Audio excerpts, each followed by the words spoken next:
Good evening friends. एक funny सी situation बन गई मेरे लिए। ये जो वीडियो दोबारा रिकॉर्ड कर रहा हूँ, एक्चुअली मैं इसको रिकॉर्ड कर चुका था, लेकिन ये रिकॉर्ड ही नहीं हुआ। पता नहीं बटन नहीं दबा, क्या हुआ। एनीवे चलो कोई बात नहीं, ठीक है ना। बटन नहीं दबाई तो हैरान परेशान देख रहा हूँ, फाइल ही नहीं मिल रही है। तो रिकॉर्ड होगा तो होगी ना, फाइल मिलेगी ना। जो रिकॉर्ड हुआ ही नहीं तो कहाँ से होगा। एनीवे कोई बात नहीं। तो जो मैंने वर्ड्स में अब कैसे बताऊँ आपको। ये बस कितना अजीब लग रहा है दोबारा सब चीज़ों को कराना। लेकिन चलिए कोई बात नहीं, जल्दी से इसको स्टार्ट करते हैं और थोड़ा वीडियो छोटा रखेंगे, 15-16 मिनट का, है ना। तो पहला वर्ड दे रहा हूँ बच्चों, आपका रीइटरेट। और मैं इस बात को, ये रीइटरेट वर्ड मैंने इसलिए इस्तेमाल किया क्योंकि मैं हमेशा रीइटरेट करता हूँ कि जब भी आप वोकैब करते हो तो उसकी 5 चीज़ें आपको आनी चाहिए। पहले उस शब्द का पार्ट ऑफ स्पीच, ठीक है। दूसरा उसका मीनिंग, तीसरा उसका प्रोनाउंसिएशन, चौथा उसका डेरिवेटिव्स, और पांचवा उसका यूजेस। और जब तक उस शब्द को आप सेंटेंस में यूज नहीं करोगे सब कुछ बेकार है। इसका अर्थ होता है to repeat something already said. जो पहले से कहा गया है उसको रिपीट करना, ये इसका मीनिंग होता है। इसमें वर्ड छुपा हुआ है इटरेट। इटरेट भी आना चाहिए, इसका अर्थ होता है टू से समथिंग। और इसका संदर्भ है ये, इसको यूजेज कहेंगे कि आपने कब इस्तेमाल करना रीइटरेट का, कि जब स्पीकर को लग रहा है कि कुछ इंपॉर्टेंट पॉइंट्स हैं कि जिनको रिपीट करना बहुत ज़रूरी है, ठीक है ना। रीइटरेट इसलिए किया जाता है, वो बोलते समय बोला जाता है, I will like to reiterate the important points of my lecture, ठीक है। I would like to reiterate. तो क्यों क्यों कहा जा रहा है ऐसे? क्योंकि ये पॉइंट इंपॉर्टेंट है और जो स्पीकर वो चाहता है कि इनके ऊपर आपका ध्यान जाए। I would like to reiterate the important points of my lecture, ठीक है। ये आना सबको आना चाहिए, ये नहीं आएगा तो फिर गड़बड़ हो जाएगा, है ना। ओ गॉड, देखो कितनी परेशानी की बात है कि आज मैं वैसे भी लेट हो गया हूँ और ये और गड़बड़ हो गया आपका। चलिए, ये तो था वर्ड मेरे मुंह पे आया, बताया। नेक्स्ट वर्ड है रीजिक। ये बहुत इंपॉर्टेंट वर्ड है बच्चों।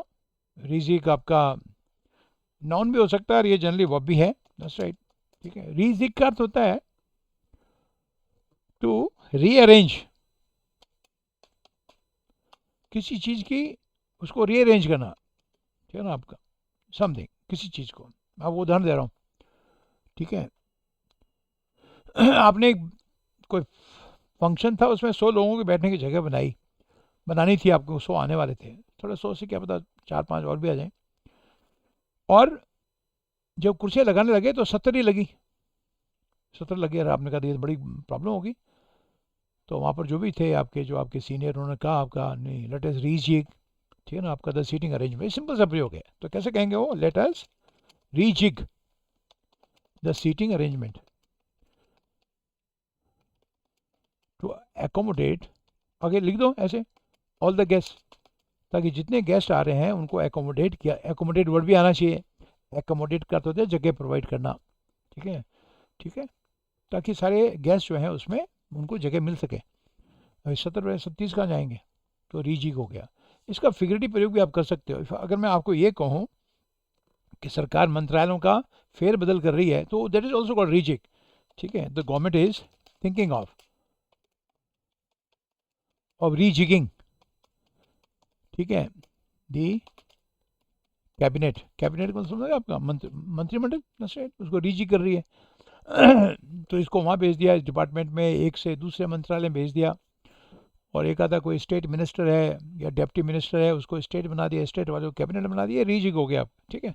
इसके अंदर जिग वर्ड है ना बच्चों, ये डांस है, भाई इतना याद रखना आपका, इट इज़ अ डांस, ठीक है। ये डांस जो है स्पेशल टाइप का डांस है जो इंग्लैंड में और आयरलैंड में लोग नाचते हैं इसको। हाँ भाई, ये मोटा मोटा ध्यान रखना आपका, ठीक है भाई, ये आपने याद रखना है और कुछ नहीं इसके अंदर, ठीक है। नेक्स्ट वर्ड लिखिए आपका प्रिकली हीट। और आपको बता रहा हूँ, ये एक्चुअली वर्ड प्रिकली है, हीट मैंने उसको कोलोकेट कर दिया है, ठीक है ना। ये वर्ड किसी ने कराए थे यूट्यूब की वीडियो पे, वो वीडियो मैंने देखा, मैंने कहा वर्ड तो अच्छे हैं ये, लेकिन जो कराया गया वो उल्टा पुल्टा तो नहीं था तो मेरे के मीनिंग के हिसाब सही था, लेकिन कोई सेंटेंस नहीं देते हैं, वैसे मोटा बताते हैं। प्रिकलिंग मतलब चुभने वाला, बस हो गया काम। अरे उनके सेंटेंस बनाओ, उनके कोलोकेशन बनाओ बच्चों, ये तो यूजेस इसी को तो कहते हैं। तो प्रिकली का अर्थ होता है चुभने वाला, ठीक है, आपका प्रिकली का मतलब जो आपको चुभे, ठीक है, तभी तो मैंने कहा आपको ये कोलोकेशन दिया, प्रिकली हीट, जिसको घमौरियाँ कहते हैं आपका, ठीक है। ऐसी गर्मी जो आपको चुभे, फिर you feel like itching everything, ठीक है, आपका everywhere, prickly heat, that's right. Prick का मतलब चुभना होता है, ध्यान रखना आप। और प्रिक जो है नाउन और वर्ब दोनों है। ये आपने बहुत इंपॉर्टेंट चीज़ सीखनी है कि भैया कोई वर्ड होता है तो मुझे उसके डेरिवेटिव्स भी आने चाहिए, ठीक है। तो प्रिक आपका नाउन भी है और वर्ब भी है। एक लड़के के हाथ से खून निकल रहा था, फूल तोड़ने गया था माँ की पूजा के लिए, तो चुप गया। तो माँ ने कहा तेरे हाथ में उंगली में खून कैसे निकल रहा है? तो उसने कहा I pricked my finger while plucking the flower. तो क्या कहा उसने? आई प्रिक्ड माई फिंगर। इंग्लिश में ऐसा बोला जाता है, इसका मतलब ये नहीं कि मैंने आपने चुभाया, अरे अपने आप चुप गया वो, ध्यान रखना। I pricked my finger while plucking flowers. Pluck का मतलब तोड़ना होता है, ठीक है, ठीक है। तो मैं फूल तोड़ रहा था तो मेरे उंगली में चुभ गया, हो गया प्रिक अब, ठीक है।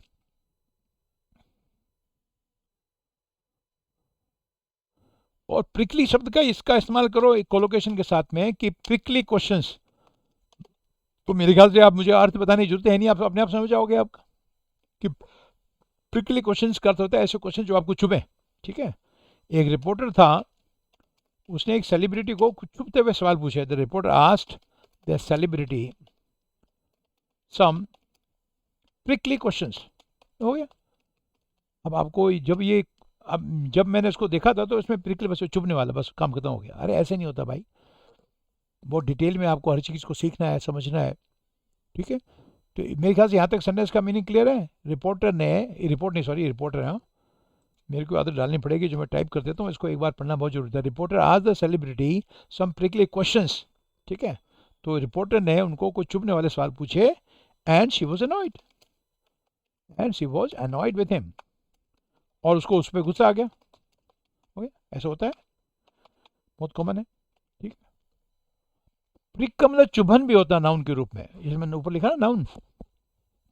एक लड़का था 8-9 साल का, तो वो अपने पापा या बड़े भैया के साथ में डॉक्टर पास गया, उसके कुछ शॉट्स लगने थे। शॉट्स का मतलब इंजेक्शन भी होता है, shot, shot means injection. Shoot की पास्ट टेंस है, और शॉट का मतलब आपका फायर भी है, लेकिन शॉट का मतलब इंजेक्शन भी है, ध्यान रखना, ठीक है। किसी पूछो have you had your shots this year, इस साल के आपके इंजेक्शन लग गए हैं क्या? आपका बहुत सारे लगते हैं, सबको लगाना चाहिए, हम लगाते ही नहीं अब, ठीक है ना। वायरल के, इन्फ्लुएंजा के, इनके सब शॉट्स आते हैं आप, ठीक है। Have you had your shots कैसे बोलोगे? आपके इंजेक्शन लग गए हैं क्या? Have you had your shots, क्या आपके इंजेक्शन लग गए हैं, ये बोलना आना चाहिए हमको, ठीक है। तो डॉक्टर का भाई लेटो, बस 5 मिनट का काम है। वही थी कुछ आपके ये क्या कहते हैं आपको, वैक्सीनेशन वाले, ये वाले नहीं, दूसरे दुनिया भर के वैक्सीनेशन हैं, ठीक है। तो लगाने थे उसको, तो वो डॉक्टर के हाथ में देखे वो सुई जो है, बच्चा घबरा गया। तो बच्चे ने कहा मैं नहीं लगाऊंगा, मेरे को बहुत डर लगता है इंजेक्शन से। मैं टाइम भी नोट नहीं किया, चलो अब मैंने नोट किया है, ठीक है। तो उसने कहा डॉक्टर बहुत दर्द होगा, मेरे को तो बहुत डर लगता है इंजेक्शन से। तो डॉक्टर ने उसको कहा कि you will not even feel the prick when I give you a shot, ठीक है, कि जब मैं तेरे को शॉट दूंगा ना आपका, तो तेरे को चुभन महसूस भी नहीं होगी। तो कैसे कहा कि doctor you will not even feel, even लगाया तो भी हो गया, तेरे को ये भी महसूस नहीं, you will not even feel the prick, ठीक है, when I give you the shot. The shot the इसलिए लगाया कि वही शॉट है जो वो देने जा रहा है, जैसे डॉक्टर ने लगा भी दिया, उसने वाकई प्रिक फील नहीं किया, प्रिक, है ना। और डॉक्टर अपनी सीट जाके बैठ गया। अरे डॉक्टर साहब लगा दो ना, मेरे को स्कूल भी जाना है। अरे लग गया भाई, लगे हुए 10 मिनट हो गए, खड़े हो जाओ और जाओ। कहते क्या बात कर रहे हो? मैं कह रहा हूँ ना, भैया को पूछो, भैया मुस्कुरा रहे हैं। तो ऐसे फिर बच्चों का डर लगता है, फिर दूसरों को बताएगा अरे डॉक्टर साहब का हाथ बहुत अच्छा है, इनके तो चुभन नहीं होती, है ना। ये प्रिक आपका इसमें नाउन हो गया। कैसे पता नाउन है? इसके आगे डेफिनेट आर्टिकल द है, दैट्स राइट, ठीक है। और प्रिक का मतलब किसी को छेद करना भी है, छोटा सा, जैसे इंजेक्शन का छेद होता है। तो एक लड़का था, उसके कहीं ब्लिस्टर हो रखा था, ब्लिस्टर छाला, ठीक है ना आप, छाला, इसको हिंदी में लिखना छाला, और क्या लिखूँ इसको, है ना, हिंदी में लिखूँ आपके लिए, छाला, छाला, छाला, छाला हो गया, ब्लिस्टर, ठीक है ना। तो ब्लिस्टर होता है तो पानी का गुब्बारा सा बन जाता है ऊपर, जलने पे वैसे हो जाता है, और फिर उसमें दर्द भी होता है। तो डॉक्टर पास में आया, उसका भाई लेके या पापा लेके, मम्मी लेके, तो डॉक्टर ने कहा I prick it and take out all the pus, जो पानी है वो बाहर निकाल दूंगा आपका, फिर ये ठीक हो जाए, दवाई लगा देंगे, 2 गोली दे देंगे, 2 दिन में ठीक हो जाएगा, ठीक है ना। आई विल, कैसे करोगे कि आई will prick his, I will prick the blister, एक सेकंड ना, इसमें पता नहीं यार क्या क्या बदलते रहते हैं इसमें,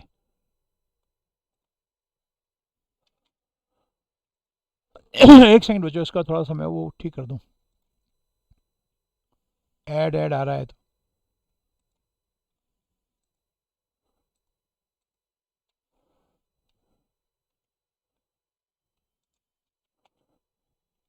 डॉक्टर ने कहा I will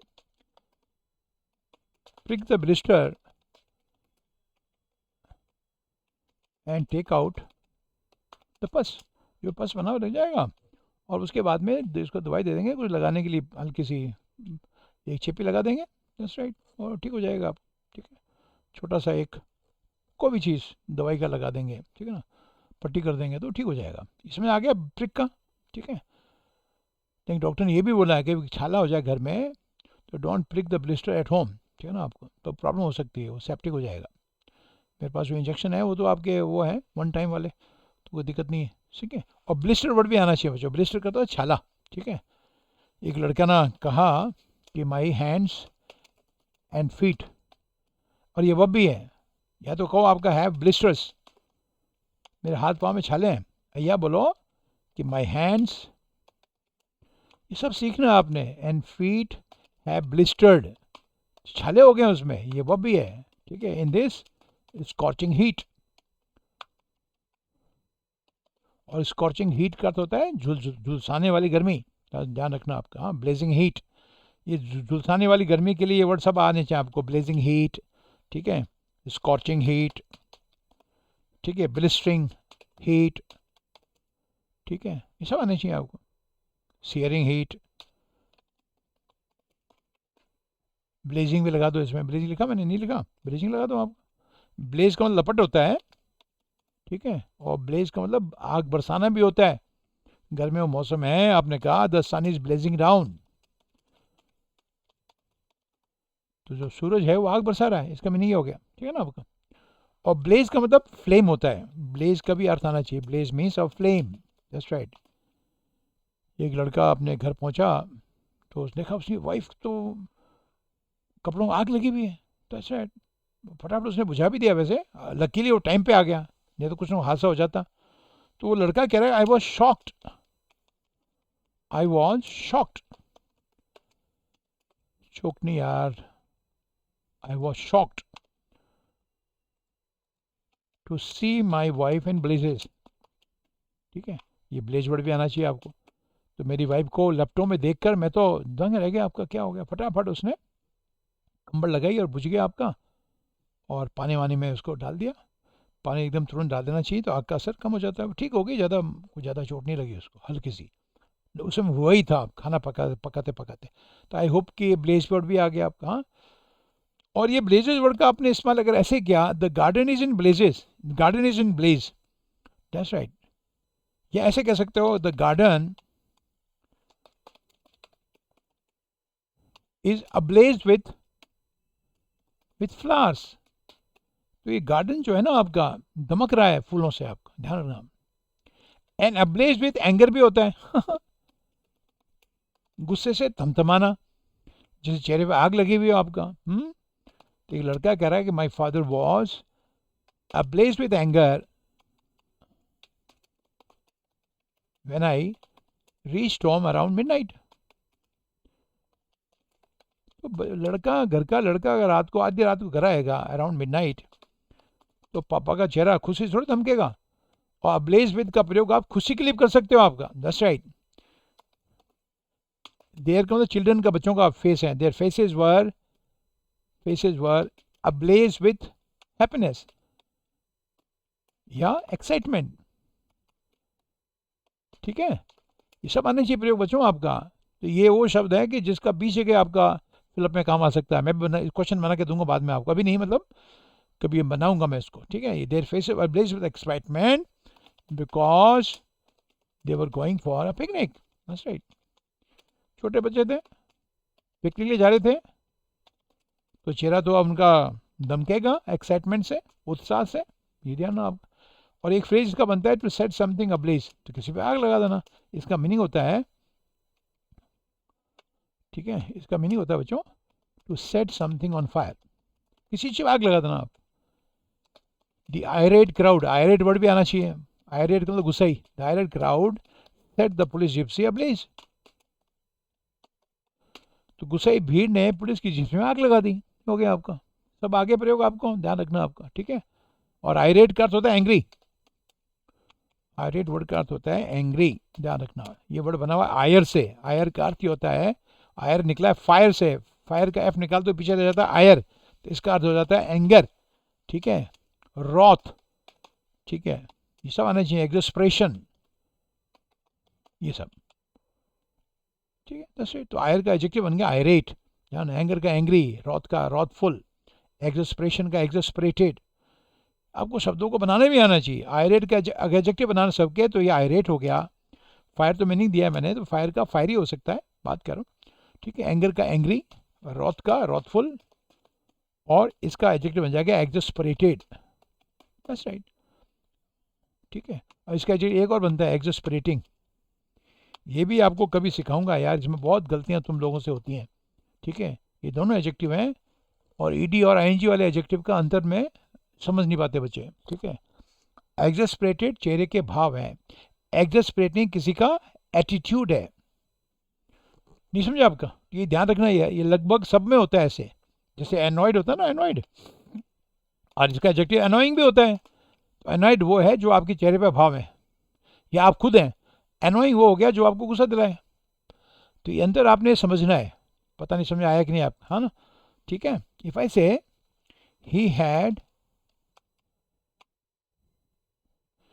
he had an exasperated look on his face, तो उसके चेहरे पे गुस्से का भाव था। अब यहाँ पर ये एक्सप्रेटेड आएगा, एक्सप्रेटिंग नहीं आएगा, ये मैं आपको कह रहा हूँ। इसका मैं अलग से वीडियो डालूंगा आपको, कि जो एडजेक्टिव जिनके दो फॉर्म होते हैं, ईडी वाला पास्ट पार्टिसिपल और आईएनजी वाला प्रेजेंट पार्टिसिपल, तो उनको आपने कैसे इस्तेमाल करना है। ठीक है, and I find his attitude very, अब यहाँ पर एक्सप्रेटेड नहीं आएगा, ये कह रहा हूँ मैं आपको, है ना। आपको यहाँ पर बोलना पड़ेगा एक्सप्रेटिंग, मतलब ऐसा एटीट्यूड है जिससे आपको गुस्सा आता है ना, तो सही हो जाएगा एक्सप्रेटिंग। ये बाद में और भी बताऊंगा आपको मैं, थोड़ा सा आप ध्यान रखना, एक सेकेंड ना। ठीक है, जो सही है मैंने अंडरलाइन कर दिया और उसको बोल्ड कर दिया है। ठीक है ना बच्चों, तो ये आपको बड़ा सब आने चाहिए आप। ठीक है, और इसका नाम हो जाता है एक्सप्रेशन, ध्यान रखना। ठीक है, लिखा ना मैंने एक्सप्रेशन। आप गुस्से में, in a fit of expression he slapped his wife, in a fit of anger. Fit का अर्थ होता है एक दौरा पड़ गया आपको गुस्से का, जैसे एपिलेप्सी का दौरा पड़ता है ना आपका, तो आदमी के कंट्रोल में थोड़े रहता है खुद, उसके दांत क्लेंच हो रहे हैं, मुठियाँ बिछ गई हैं। ठीक है, froth is coming out of his mouth of that person. Froth को तो झाग होता है, फ्रॉथ झाग, फोम। और कई बार ये फ्रॉथ अगर मुंह से आ रहा है तो निशानी होती है कि किसी को किसी सामने काट लिया है, कोई जहरीली चीज़ खा ली है। इन ए फिट ऑफ एंगर, अब इनमें से कोई भी लगा दो आपका। ठीक है, यहाँ लगा दो आप, मैं इसको फिलअप बना रहा हूँ। ओहो हो, यहाँ नहीं। ठीक है, और इसका मीनिंग क्या हो गया कि उसको गुस्से का दौरा पड़ा और उसने अपने दोस्त को थप्पड़ मार दिया। That's right, he slapped his friend. That's right. Oh, और फ्रॉथ शायद वर्ब भी है। If I say he was frothing from the mouth, सब बोलना आना चाहिए यार आपको यार। उसके मुंह से झाग निकल रहे थे, या ऐसे इसको ऐसे भी कह सकते हो, froth was coming out of his mouth. समझ रहे बच्चों? हालांकि वर्ड मैंने चेंज कर दिया, मैं तो ऐसे पढ़ाता हूँ। वो आपके जो दूसरे हैं ना, आपके जो मैंने आपको कहा कि मैंने ये पता नहीं दबा नहीं या क्या हो गया यार, पता नहीं आपका, ठीक है। कई तो वैसे ही हैं, लेकिन कई आपके मैंने उसमें ये करे नहीं है, मतलब सब चेंज कर दिया मैंने, ये शब्दों को भी चेंज हो गया, ये भी चेंज हो गया। तो आज ये छोटा सा बना रहा हूँ बच्चों, मैं परेशान होकर दो बार करा रहा हूँ यार इसको, ठीक है। तो आज ये इतना ही रखूँगा, और बाकी का फिर मैं अगली वीडियो में आपको डालूंगा, ठीक है बच्चों। तो देखता हूँ यार ये रिकॉर्ड हुआ कि नहीं हुआ है ना। इस बार तो मैंने दबाया था स्टॉप रिकॉर्डिंग, अभी भी बढ़ा हुआ है। और जैसे मैं कहता हूँ बच्चों, अगर आपको ये वीडियो पसंद आया तो लाइक करें, शेयर करें, और जो मेरे चैनल पर नए हैं तो वो सब्सक्राइब कर दें। इस गरीब टीचर की मदद कर दो यार, ठीक है। समझा रहा हूँ आप लोगों को, ठीक है। और कई लोगों को इसकी अहमियत नहीं पता, ये जो यूट्यूबर्स हैं उनके लाइक्स लाइफ लाइन है। जितने लाइक्स मिलेंगे तो यूट्यूब खुद उसको स्पॉन्सर करेगा। हालांकि मेरे इतने व्यूज़ भी नहीं है, लेकिन लाइक ही नहीं कोई नहीं देगा, तो फिर आपका ये, आप तो उसको वो तो दे देते हो व्यूज़, देखते हो तो व्यूज़ आ जाते हैं, लेकिन लाइक नहीं करते हो यार। प्लीज़ मैं आपसे रिक्वेस्ट कर रहा हूँ, ठीक है। तो आई होप कि you will listen to me and you will be kind enough, ठीक है, आप टू गिव मी लाइक्स, ठीक है। Thank you so much, see you in the next video, okay.